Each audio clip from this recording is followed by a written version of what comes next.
Here we are with section 4.6, and let me just say from the very beginning that this is one of the easiest sections to get backwards, okay? It is one of the more difficult sections to do just by doing everything in reverse on accident, okay? So just throw that out there first. Now, here is the general problem that we are going to be working on. If we have a vector space V and two different bases for that vector space, then if you have a vector in the vector space, how are the coordinates of that vector relative to the two different bases related? Okay. Is there some easy way to get from here to here? We studied in the last section how to get this vector's coordinates relative to b and this vector's coordinates relative to b prime. Is there a function between the two? And the answer is yes, okay? And here's how it goes. And I've got a bunch of examples here to kind of make this straight. And we've got a process in the end. So just kind of sit tight and I'll show you how to do it. In short, here's how it goes. If I have a basis b, that is the vectors u1 through un, and a basis b prime, that is the vectors u1 through un prime, then there is a matrix that you can multiply the vector v in b prime coordinates, multiply it by p, and get the vector v relative to b coordinates. Okay, now here's how it goes. The columns of p are the coordinate vectors of the basis b prime relative to the basis b. Okay, if you think of sort of in terms of old and new, if I'm trying to go from the old b prime to the new b, it is the vectors of the old relative to the new basis, okay? And so here is the definition. P is called a transition matrix. And the notation is you write P from B prime to B, so B prime is the old and B is the new. Then you have all of these vectors prime relative to the B, okay? If you switch the new and the old, then if I'm going from B to B prime, then it's all of the B vectors relative to the B prime basis, okay? And here is the the thing to think of here, right here.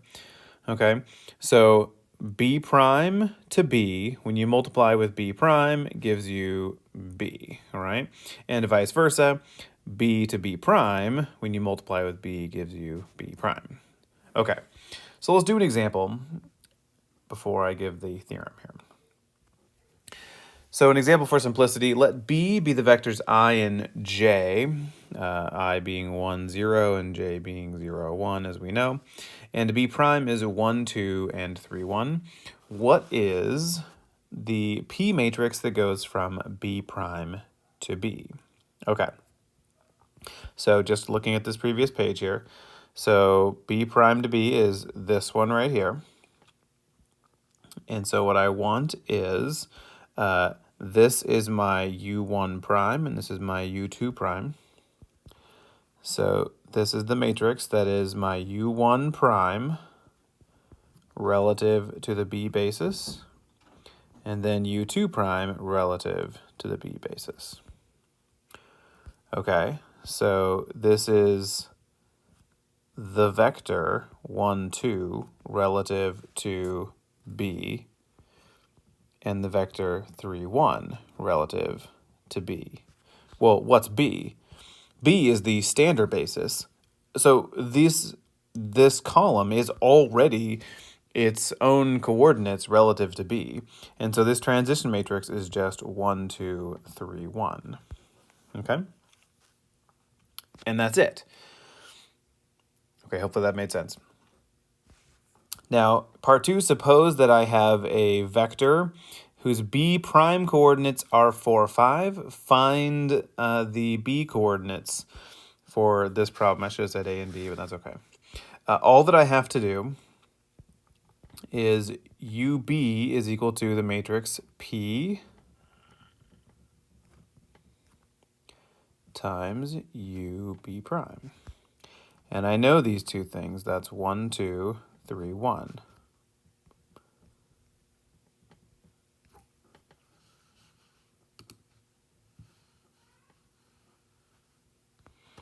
And so all I have to do is multiply here, and I get 1 times 4 plus 3 times 5, 15, 16, 17, 18, 19. And 2 times 4 is 8 plus 5 is 13. And we have the vector u relative to the b coordinates. All right. So we're almost there. We're almost to the place where we get the machinery. Here's for a theorem that I think is relatively obvious here. And by the way, nothing about this is obvious. If P is the transition matrix from a basis B prime to B for a finite dimensional vector space, then P is invertible, and P inverse is the transition matrix from B to B prime. Okay, I think that makes sense because if you have some V and B coordinates times P from B prime to B prime, if you multiplied both sides by the inverse of this thing, it would be like going the other direction.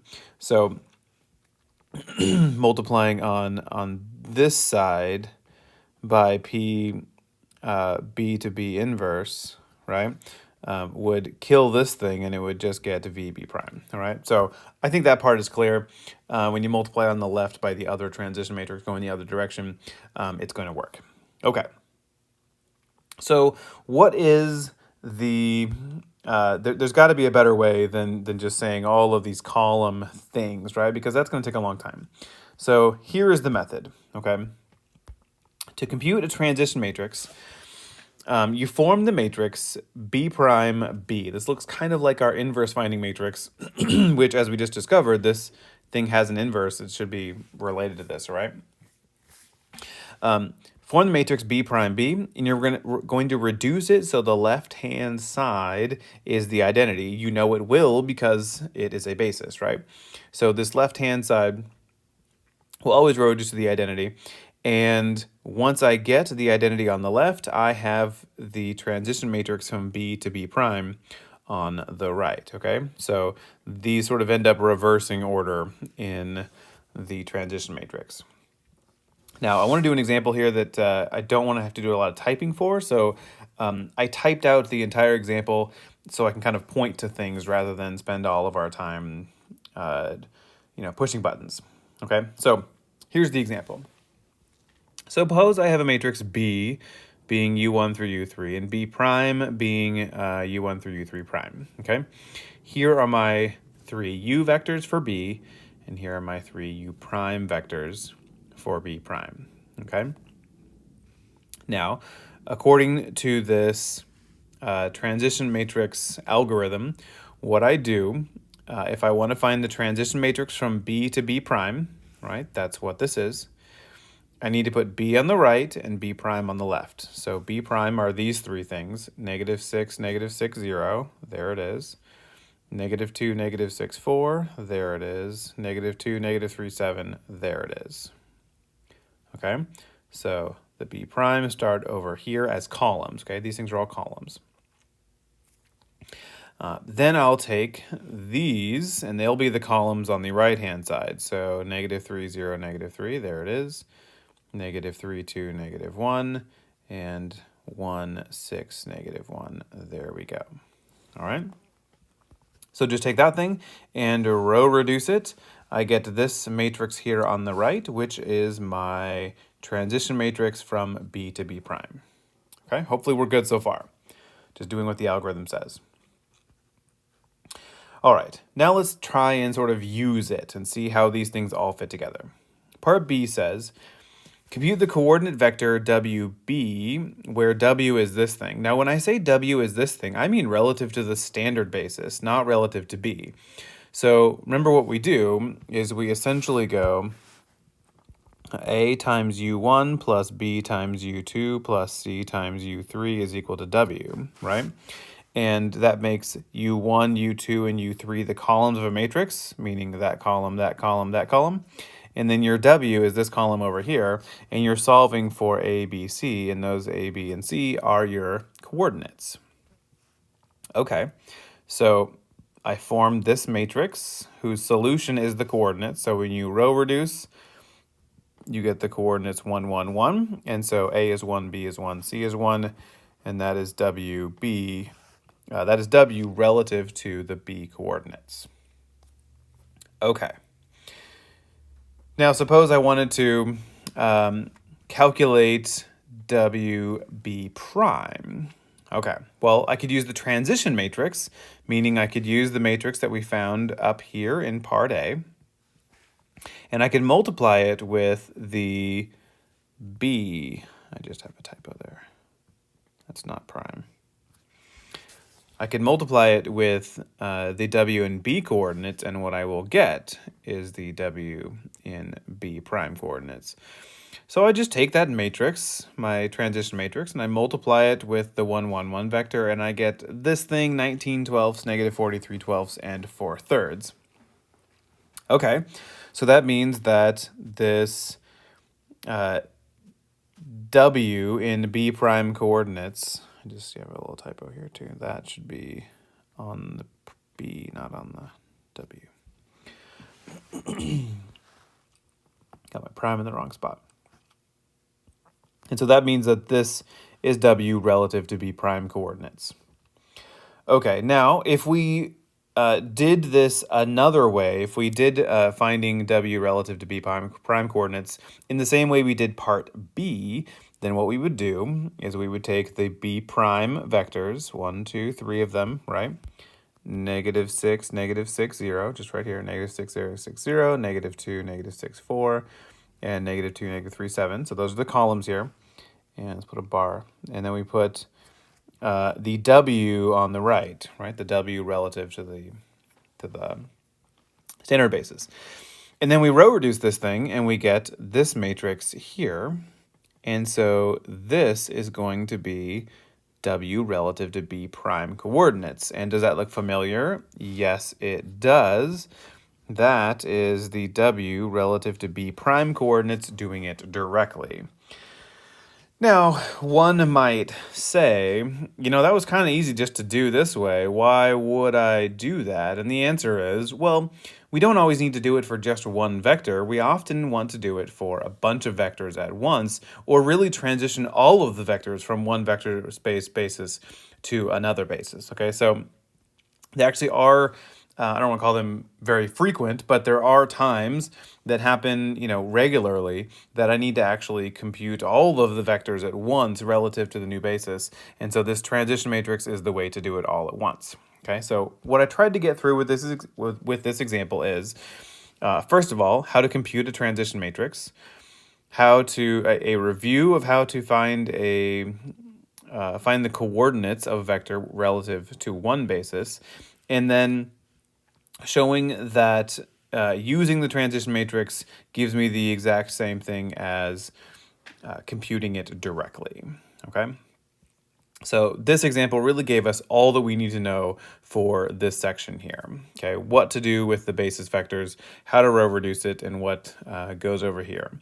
Now, the most confusing part of this is, do these go on this side or do these go on this side, right? That is the thing that happens most regularly. But the good news is that even if you mess this up, essentially all you're doing is finding the transition matrix the other way. Okay, so if I get these things backwards, then I could sort of do part D first, and then part C, and then part B, right? Where I have one of them and I work backwards to the other one. Okay. Let me do one more slightly more exotic problem that has smaller coordinates and should be a little easier to work through. And I'll actually write on this one rather than just point to stuff. And then that will be the end. So one more example. All right. Example 193 says, recall that P1 is the set of polynomials of degree at most 1. And the word at most is important because constants or linear polynomials here. Consider the bases P1, P2, and Q1, Q2, where P1 is the basis consisting of 6 plus 3x and 10 plus 2x. And then B prime is 2 and 3 plus 2x. Okay. So the first part says, compute the coordinate vector P relative to B, where P is the vector -4 plus x. Now, on problems like this, where you're not just working in some Rn, but you're working in some other vector space that we're not quite used to, then my advice is to just kind of pretend that it's Rn. Okay, so what I mean by that is think about this basis. Let's our book calls it S, the standard basis here, which is 1 and x.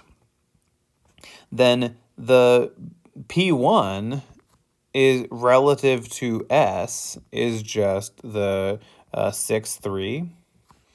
And P2 relative to S is just 10, 2. And Q1, well, I guess I can stop there, but Q1 relative to S is 2, 0. And Q2 relative to S is 3, 2. So once we do that, then I can just kind of think about all of this happening as just R2 things, and I can kind of forget about the whole polynomial thing. Of course, I can always sort of analyze my answers and answer in polynomial land, but I can just kind of work in vectors right now.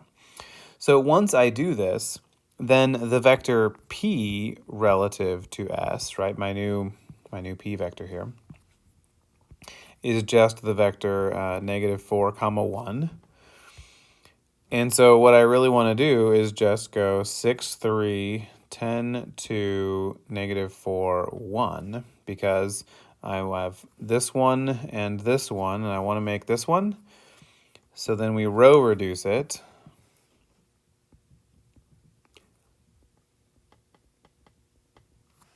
And I get 1, 0, 0, 1, and 1, -1.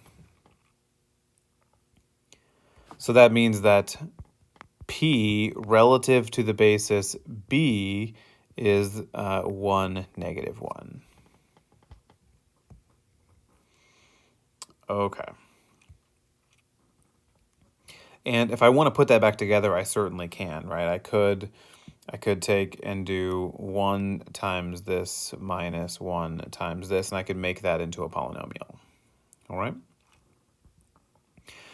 So now let's compute the coordinate vector P B prime. All right, and in a similar way, I've already kind of done all of the startup work now. All I want to do is change these vectors here, the 6, 10, 3, 2, to 2, 0, 3, 2, and then put the p vector there, -4, 1. And when we row reduce this one, we get some fractions, and it's not the prettiest thing ever, but -11/4 and 1/2, which means P relative to B prime is -11/4 and 1/2. Okay, so I think those are fairly good so far working in these coordinates. Now I want to compute the transition matrix from B to B prime. Okay, now the B primes, remember they're backwards. These go on the left-hand side, 2, 0, 3, 2. And the B's go on the right-hand side, 6, 3, 10, 2. And so we will row reduce this matrix, and what we get is 3/4, 7/2, 3/2, 1, which means that P from B to B inverse is the matrix 3/4, 7/2, 3/2, 1. Now, part D is to kind of wrap it all together now. I want to kind of verify that A, B, and C go together properly. Okay, so how would we do that? So P goes from B to B, I wrote inverse prime. Sorry if I said inverse 2 prime. B goes from B to B prime. So that means that P,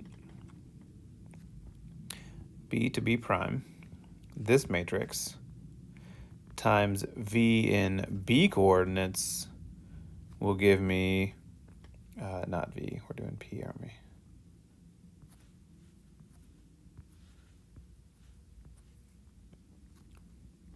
Should give me P and B prime coordinates. So to write that down properly, it means that 3/4, 7/2, 3/2, 1 times the B coordinates. Let's go look up there. I get 1, -1. That will give me the P and B prime coordinates as well, and I've already done it ahead of time, and it works, by the way. This gives me -11/4 and 1/2, which is in fact what I got back up here in part B, which is the P relative to B prime coordinates. Okay. Like I said, I find this to be one of the more tedious and obnoxious sections almost in the entire book because it's so easy to kind of just get things backwards and do everything the reverse of what you needed to do. All right. So, but they aren't so bad as long as you put things in the right spot. Like this box right here. If you know this thing and this just kind of notation down here, then you're good to go for pretty much the whole section. Okay. In the next section, we'll talk about the fundamental matrix spaces, and that's fun. I will see you then.